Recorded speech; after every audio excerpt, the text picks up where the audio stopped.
Subscribe করুন মেহেদি cartoon, click করুন bell icon. গ্রামের পাশে এক জঙ্গলে একটি ছাগল বাস করত। সে জঙ্গলের এক এক জায়গায় ঘাস খেয়ে বেড়াতো আর রাতে যেখানেই জায়গা পেত ঘুমিয়ে যেত, কারণ তার কোনো বাড়ি ছিল না। সেই জঙ্গলে একটি গরুও ছিল, তারও কোনো বাড়ি ছিল না। সে ঘুরে ঘুরে খাবার খেত আর যেখানেই সুযোগ পেত ঘুমিয়ে যেত। একদিন ছাগল নদীর পাশে ঘাস খাচ্ছিল আর হাঁচি দিচ্ছিল। খাচ্ছি, আর ভালো লাগে না। কাল বৃষ্টিতে ভিজে ঠান্ডা লেগে গিয়েছে, আর কতকাল এভাবে যাবে। এখন নিজের একটা থাকার জায়গা দরকার, কিন্তু আমি একা কিভাবে করব? কারো সাহায্য পেলে কাজটা সহজ হতো। এই বলে সে ঘাস খাওয়া শুরু করে। আর কিছুক্ষণ পর সেখানে গরু চলে আসে। আরে ছাগল মশাই, কেমন আছো? খাচ্ছি, আর বলো না গরু ভাই, অবস্থা খুব একটা ভালো না। কেন, কি হয়েছে? একটা ঘর নেই থাকার জন্য, তাই কাল বৃষ্টিতে ভিজে আমার এই হাল। তুমি বলো, তোমার কি খবর? আমার হালও তোমার মতো। সারাদিন এদিক সেদিক ঘুরে বেড়াই আর যেখানে সুযোগ পাই ঘুমিয়ে যাই। আমাদের দুজনেরই একই সমস্যা। আমাদের দুজনের এখন একটা ঘর দরকার। ঠিক বলেছ। চলো আমরা দুজনে মিলে একটা ঘর করে থাকি। বুদ্ধিটা তো খারাপ নয়। ঠিক আছে, তাহলে চলো। এরপর তারা দুজন মিলে জঙ্গলের মধ্যে একটি বাড়ি বানায়। তাদের জীবন ভালোই কাটছিল। দুজনে সেই ঘরে খুবই সুখ শান্তিতে জীবন যাপন করছিল। আর তারা ধীরে ধীরে খুব ভালো বন্ধু হয়ে যায়। সবকিছু একসাথে করে, একে অপরকে তাদের কাজে সাহায্য করে। কিন্তু একদিন রাতে, ভাই, আমার না অনেক খিদে পেয়েছে। তাহলে কিছু খেয়ে নাও। কিন্তু আমার খাবার তো শেষ হয়ে গিয়েছে। ও, তাহলে কি এত রাতে খাবার খুঁজতে যাবে? তুমি কি তোমার খাবার থেকে আমাকে একটু খেতে দেবে? আমার খাবার তো অল্প একটু আছে, আমি পরবর্তীতে কি খাবো? ও আচ্ছা, ঠিক আছে, আজ রাতটা কোনোভাবে পার করে দেই। কিন্তু সকালে ঘটে এক তুমুল ঘটনা। এ কি, আমার খাবার কোথায়? এখানেই তো ছিল, কোথায় গেল? তখন সেখানে গরু চলে আসে। কি হয়েছে? সকাল সকাল এত চেঁচামেচি কেন করছো? তুমি জানো না কেন চেঁচামেচি করছি? অভিনয় করছো এখন। আজব, আমি কি করলাম? আমার এখানে খাবার ছিল, সেগুলো কোথায়? আমি কিভাবে বলবো? আমি তো তোমার খাবার দেখিও নি। আবারও মিথ্যে বলছো। আমি জানি তুমি খেয়েছো। কাল রাতে তোমায় খেতে না করেছি, তাই চুরি করে খেয়েছো। ঠিক করে কথা বলো ছাগল, তুমি আমাকে চোর বলতে পারো না। আর আমার চুরি করার হলে তোমাকে জিজ্ঞেস করতাম না, তাই না জেনে আমায় চোর বলতে পারো না। চোরকে চোর বলবো না তো কি বলবো? একে তো চুরি, তার উপর কথা শুনো ওনার। বেশি হয়ে যাচ্ছে কিন্তু। আমি কিছু চুরি করিনি।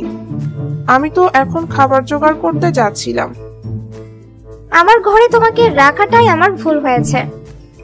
এই যে ছাগল মশাই, এটা আপনার নয়, আমাদের বাড়ি। আমরা একসাথে বাড়িটি করেছি। এরপর ছাগল কিছু না বলে সেখান থেকে রেগে চলে যায় আর গরুও বেরিয়ে পড়ে। দুজনেই জঙ্গলে খাবার খুঁজছিল। খাবার খুঁজতে খুঁজতে তারা জঙ্গলের একটু ভেতরে চলে আসে। কি হয়েছে? আমার পেছন পেছন কি? আমিও তো খাবার খুঁজছি। তো অন্য কোথাও গিয়ে খোঁজো। আমি কেন অন্য কোথাও গিয়ে খুঁজবো? তুমি খোঁজো। ঠিক আছে, থাকো তুমি, আমি চলে যাচ্ছি। এরপর ছাগল অপর দিকে যেতে থাকে। গরু দাঁড়িয়ে দাঁড়িয়ে দেখছে। ছাগল শুধু শুধু আমার উপর রাগ করছে। আমি তো তার খাবার সম্পর্কে কিছুই জানি না। এরপর গরু তার মতো খাবার খুঁজতে থাকে। সেদিকে ছাগলও তার মতো করে খাবার খুঁজতে থাকে। আমার সেখান থেকে চলে আসা ভুল হয়েছে। এখানে খাবার কম, সেখানে বেশি ছিল। এই বলে সে সামনে হাঁটতে থাকে। কিছু দূর যেতেই সে পেছন থেকে কিছু একটা শব্দ পায়, আর সেই শব্দ শুনে সে পেছন ঘুরে দেখে একটি বাঘ দাঁড়িয়ে আছে। ওরে বাবা, বাঘ! বাঘ মশাই, আপনি এখানে কিছু বলবেন? হা হা হা হা হা, আজকে তো দিনটা ভীষণ ভালো। আমার কোনো কষ্টই করতে হয়নি। শিকার নিজের ইচ্ছেতেই আমার কাছে চলে এসেছে। শিকার? কিসের শিকার? তুই তো আমার শিকার। না না বাঘ মশাই, আমাকে খেও না। অন্যদিকে গরু সেখানে অনেক ঘাস পেয়েছে, তাই গরু ভাবলো সেখানে ছাগলকে ডেকে আনবে। বাহ, এখানে তো অনেক খাবার রয়েছে। এক কাজ করি, ছাগলকেও ডাক দেই, তাহলে আমাদের কারো আজকে আর খাবার খুঁজতে হবে না, আর ছাগলও ভীষণ খুশি হয়ে যাবে। এরপর গরু সেই ছাগলের কাছে যায় আর দেখে সেখানে ছাগলের সামনে বাঘ। আরে বাহ, আজকে তো আমার লটারি লেগে গিয়েছে, একসাথে 2 শিকার। এখন বল, কোনটাকে আগে খাবো? গরু ভাই, বাঁচাও আমাকে। আজকে কেউ বাঁচাতে পারবে না তোদের, আমি তোদের খাবো। বাঘ হুঙ্কার দিতে দিতে এগিয়ে যেতে থাকে। ছাগল কাঁদতে শুরু করে। ছেড়ে দাও, ছেড়ে দাও আমাদের। ও ভাই, কি যাই, একই জঙ্গলে থাকি মোরা, করব কেন লড়াই? যদি না খাই তোদের আমি, বাঁচবে কি করে মোর প্রাণ? বাঘ মশাই, আমাদের খাবেন না, আমরা অত্যন্ত দুর্বল এবং আমাদের শরীরে গোস্ত নেই। আমি তো সকাল থেকে কিছু খাইনি। আমি তো রাত থেকে কিছু খাইনি। সত্যি? সত্যি বলছি, আমি তোমার খাবার খাই নাই। চুপ, তোদের দুজনকে একসাথে খেলে তাতে আমার হয়ে যাবে। আমাদের যেতে দিন, এই পথে আরো 2টি ছাগল ও আরো 2টি গরু আসছে, তারা আমাদের চাইতে অনেক মোটা তাজা, আপনি তাদের খেতে পারেন। কোথায়? আরে ওই যে, মনে পড়েছে? মনে পড়েছে, ওরা তো এখানেই আসবে। আমরা যাওয়ার সময় ওদের বলবো এখানে বেশি খাবার আছে, তাহলে ওরা চলে আসবে। আপনি আমাদের ছেড়ে দিন। বাঘ মনে মনে চিন্তা করলো, মোটা তাজা 2টি গরু ও ছাগল পাবো, তাহলে এদেরকে যেতে দিই, ওইটা পেলে আমার 2 দিনের খাবার হয়ে যাবে। ঠিক আছে, তোরা যা তাহলে। এইভাবে বাঘকে বোকা বানিয়ে ছাগল ও গরু তাদের ঘরে ফিরে আসলো, আর এসে দেখে সেখানে ইঁদুরের পায়ের ছাপ। আর এটি দেখে ছাগল বুঝতে পারে তার খাবার গরু নয়, আসলে ইঁদুর নিয়ে গিয়েছে। তারপর ছাগল তার ভুল বুঝে গরুর কাছে ক্ষমা চায়। আমারই ভুল হয়েছে গরু ভাই, আমাকে ক্ষমা করে দাও। আরে আমরা তো ভালো বন্ধু, আর বন্ধুদের মাঝে কিসের ক্ষমা? তারপর দুজনেই আবার ভালো বন্ধু হয়ে যায়। শিয়ালপাড়া জঙ্গলে সকল প্রাণী মিলেমিশে বসবাস করত, কারণ সেই জঙ্গলের রাজা ছিল সিংহ মহারাজ। সিংহ মহারাজ ছিল একদমই কড়া টাইপের রাজা। সে জঙ্গলে কোনো বিশৃঙ্খলা হতেই দিত না। একদিন ওই জঙ্গলেরই এক ছাগল গেল নদীর পাড়ে ঘাস খেতে, কিন্তু হরিণ নদীর পাড়ে কিছুতেই সেই ছাগলটিকে ঘাস খেতে দিচ্ছিল না। এই ম্যামে, তুই কি না এত বড় সাহস, তুই আমার জায়গাতে ঘাস খেতে এসেছিস? তুই কি জানিস না এই নদীর তীরটা পুরোটাই আমার দখলে? কি বললি তুই? এই নদীর তীর তোর দখলে? তোর কাছে কি কোনো দলিল আছে? দলিল থাকবে কেন? হ্যাঁ, আমি মুখে বলছি, এতে কি তোর হচ্ছে না? তুই এক্ষুনি এখান থেকে যদি চলে না যাস না, আমি আমার শিং দিয়ে গুঁতো মেরে তোর পেট ফুটো করে ভুঁড়ি বের করে দেব। এই আমি তোকে বলে দিলাম। কি বললি হরিণ? তোর এত বড় সাহস, তুই আমার ভুঁড়ি কানা করবি? দাঁড়া, আমি এক্ষুনি যাচ্ছি সিংহ মহারাজের কাছে নালিশ জানাতে। তোর অনেকবার বেড়েছে, সিংহ মহারাজই তোর কঠিন বিচার করবে। আরে যা যা, আমিও দেখে নেব সিংহ মহারাজ আমার কি করতে পারে। এরপর ছাগলটি সরাসরি চলে গেল সিংহ মহারাজের কাছে বিচার দিতে।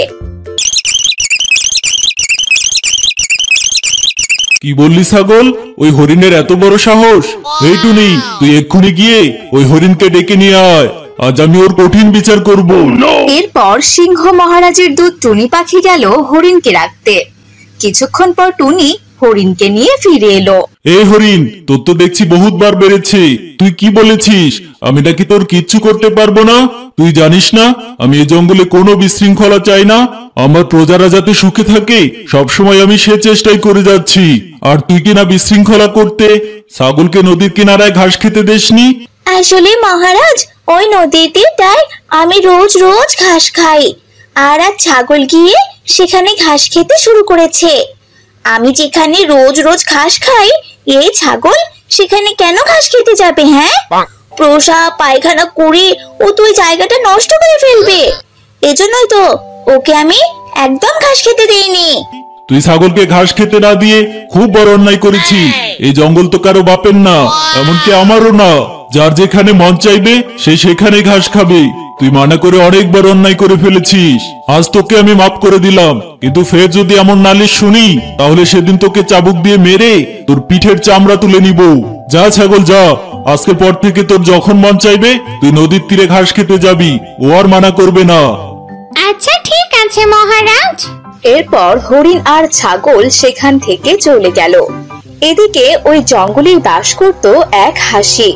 হাসির একটি মেয়ে ছিল, কিন্তু হাসি তার মেয়েকে কখনোই জঙ্গলের ভেতরে যেতে দিত না।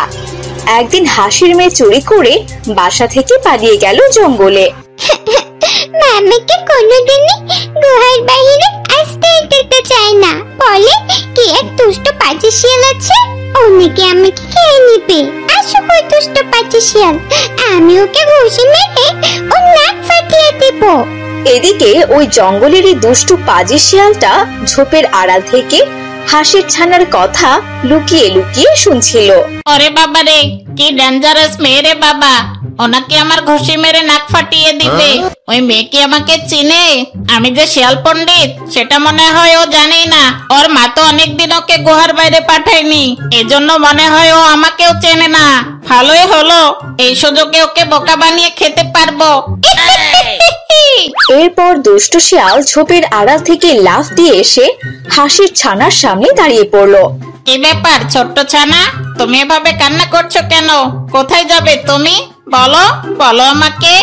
আমার মা বলে এই জঙ্গলে নাকি একটা দুষ্ট পাজি শিয়াল আছে, আমি বাইরে এলে নাকি ওই দুষ্ট পাজি শিয়াল আমাকে খেয়ে ফেলবে।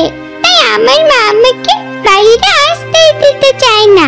তাই আজ আমি আমার গুহা থেকে পালিয়ে এসেছি পুরো জঙ্গলটা ঘুরে দেখবো বলে। কোথায় সেই দুষ্ট পাজি শিয়াল? আসুক আমার সামনে। আমার সামনে আসলে আমি এক খুশি দিয়ে ওর নাক ফাটিয়ে দেব। তোমার মা তোমাকে একদম মিথ্যা কথা বলেছে। এই জঙ্গলে কোনো শিয়াল টিয়াল নেই। তোমার মা হয়তো বা তোমাকে জঙ্গল ঘুরিয়ে দেখানোর সময়ই পায় না। আচ্ছা আচ্ছা ঠিক আছে, এক কাজ করো, তুমি আমার সাথে চলো। আজ আমি তোমাকে পুরো জঙ্গলটা ঘুরে ঘুরে দেখাবো, আর কোনো শিয়াল টিয়ালকে তোমার কাছে ঘেঁষতে দিব না। চলো ছানা। এমনই উল্টাপাল্টা কথা বলে দুষ্টু পাজি শিয়াল হাসির ছানাকে নিয়ে চলল জঙ্গলের ভেতরে। গভীর জঙ্গলের ভেতরে ছিল ওই দুষ্টু পাজি শিয়ালের গুহা। শিয়াল তার গুহায় নিয়ে হাসির ছানাকে বলল, তুই নাকি ওই দুষ্ট পাজি শিয়ালকে দেখিসনি? ভালো করে দেখে নে, আমি হচ্ছি সেই দুষ্ট পাজি শিয়াল যা ভয়ে তোর মা তোকে বাইরে আসতে দিতে চাচ্ছিল না। দেখলি কেমন চালাকি করে তোকে আমি আমার গুহায় নিয়ে এলাম। এখন আমি তোকে কচমাচ করে চিবিয়ে খাবো। কি বললে তুমি? তুমি সেই দুষ্ট পাজি শিয়াল? মাটা হলে ঠিকই বলতো। তুমি আমাকে বুঝুন বাজুন বুঝিয়ে এখানে নিয়ে এসেছো।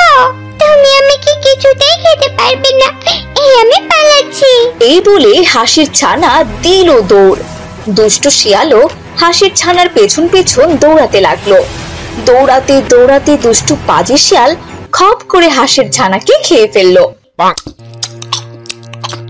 কি যে মজা, কচি হাঁসের ছানার মাংস, কি যে মজা লাগলো, কতদিন খাইনি। যাই এখন গুহায় গিয়ে চম্পেশ একটা ঘুম দেই।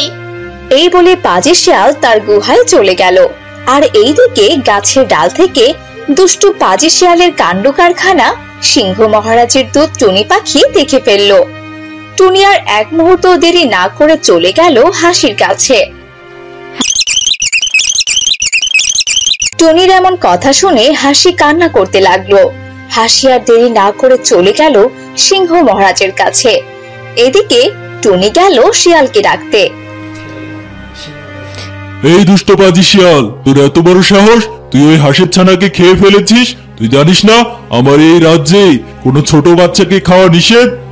মহারাজ, কদিন থেকে আমি খুবই ক্ষুধার্ত ছিলাম, এজন্য ওই হাতছানাকে দেখে আমি লোভ সামলাতে পারিনি, তাই খেয়ে নিয়েছি। আমাকে আপনি মাফ করে দেন মহারাজ, এমন কাজ আমি আর কখনো করব না। মাফ করে দেন মহারাজ। তোর কোনো মাপ নেই, তুই যে অন্যায় করেছিস তার কোনো ক্ষমা হয় না, তোকে যে শাস্তি পেতেই হবে।